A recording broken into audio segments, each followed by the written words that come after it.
Ito po ang kumpletong sangkap ng ating lulutuing masarap at masustansyang stir-fried kangkong alamang sa reporter. Siyempre po yung ating bida, kangkong, ano? Sineperate ko yung tangkay sa daon dahil mas mabilis pong maluto yung daon sa tangkay. Tapos itong ating olive oil, itong ating bawang na dinurog ko at ginayat na maliliit. Tapos itong ating oyster sauce. Itong ating mantika o olive oil ang ating ginamit. Tapos itong mantika, ilagay na natin ang bawang. Yan. Bawang ay dinurog ko at ginayat ng maliit para mas malasa. Yun, brown-brown na yung ating bawang. Tapos kukuha tayo ng konti ngayon. Pang-garnish natin mamaya. Sunod ay ang ating oyster sauce. Yan. Oyster sauce.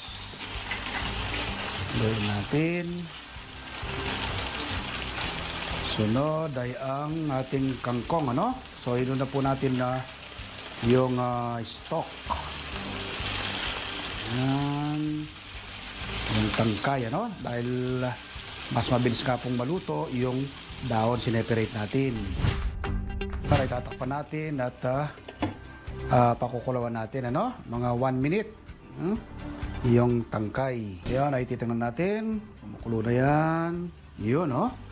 Kulo na at up-cook na rin yung tangkay ng ating kangkong. I-mix natin ng bahagya. Sunod natin yung daon. Ano? Daon naman ng kangkong. So ngayon ay matapos natin mahalo, ay tatakpan natin uli. Yan. At hintayin natin yung kumulo. Okay, tingnan natin ngayon. Kumukulo na. So yan po, kumukulo na. Ano? Luto na po yan. Huwag niyo pong i-over ko kapag nagluluto kayo ng ganito. Ngayon, ilagyan natin ng konting bawang sa ibabaw bilang kanyang garnish, no?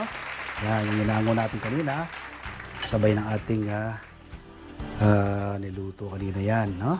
Yan.